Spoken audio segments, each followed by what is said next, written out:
Okay, AI. Yes. So forecast to increase power consumption in the next 5 years in the US alone by 80% off after being flat. So big climate impact, but also potential climate dividend. That's right.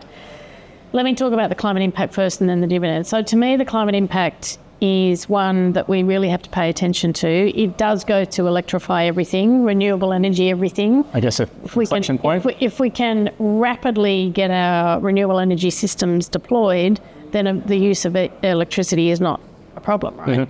But yes, we need to be very aware of the potential impact that could have.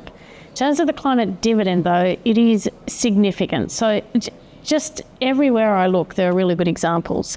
If you look at now, the US government is working with their energy agencies to take all the old infrastructure and make it more efficient using AI. And just with that ability to assess where the potential issues are, the opportunities are, what the solutions are, using AI to do that at scale is going to save something like 13% of the energy budget, or the emissions budget. Like a site reliability engineer in AI form. That's right. So it's sort of, on one hand, AI can really help reduce. Similarly with plastics. Plastics now are forecast to be a significant portion of carbon emissions by 2050, the generation of plastics. Wow.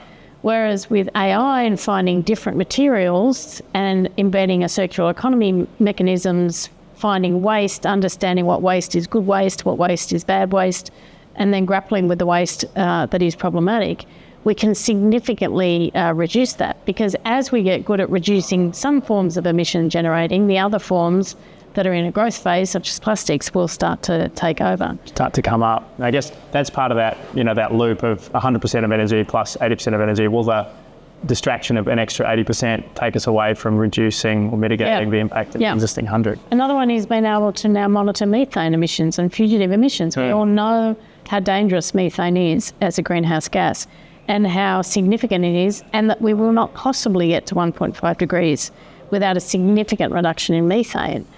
To me, the ability since the launch of one of the satellites about 2 months ago to actually identify down to facility level where the fugitive emissions are coming from. So facility level, how big are we talking at a facility level? Companies' operations, like an operational unit. So let me give you an example. I was talking to a major ag business recently, and they were talking about one of the challenges in measuring methane emissions from their cattle. Yep. Do you see an application in that context? Not from necessarily the satellite, except they could probably get an over picture. But then you start to look at things like the use of seaweeds in feeds, different options to reduce cows burping, et cetera, et cetera. So all that good stuff. Or even the shift to plant-based foods and different materials. Which I'm sure the beef industry will be very interested to hear about. We've got to keep the beef people on side. Yeah. So you had a beautiful way of explaining how a business that is thinking about the application of AI might leverage their thinking in terms of what they use AI for. The thing that I've come to realise with AI is it allows you to literally question every deep assumption. Yeah. And then to work back from that to say, how could AI help solve it? So I'm going to give you an example. Walking in Larapinta near Alice Springs, most beautiful country in the world, covered in buffalo grass, introduced by the cattle farmers to feed cattle. It's decimating the place. Massive weed. Massive weed. And conservationists now look at that and go, we could not possibly now tackle it. It's just too invasive. But actually, if in an AI world, if you go, well, how could we tackle that? And with drones and precision poisoning, you actually could. You can finally get rid of a massive invasive species. Similarly with invasive predators in Tasmania, they're now using cameras and machine learning to have a place where animals go and scratch themselves, and it can detect what's a feral versus what's a nature, and it can give the feral a bit of poison. Take them out. Things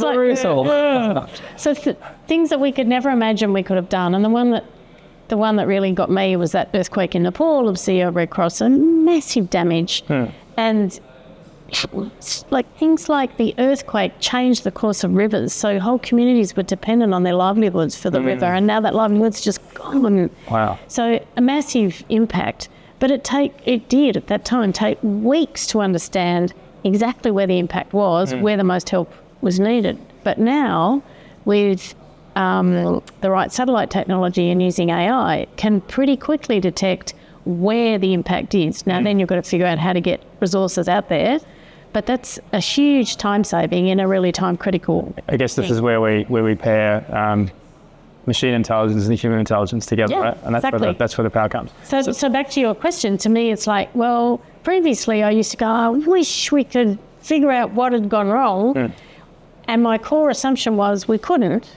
Whereas if I question my core assumption, which is how could we use technology to help us solve this problem, it starts the thinking. And then you go and find it. You go and find the tech, and there's probably almost certainly a piece of AI tech for it. Yep. Brilliant. Last question for you.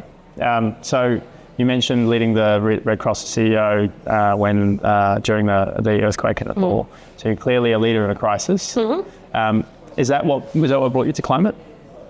No, what brought me to Climate was family conversations around the dinner table when I was a teenager. Wow.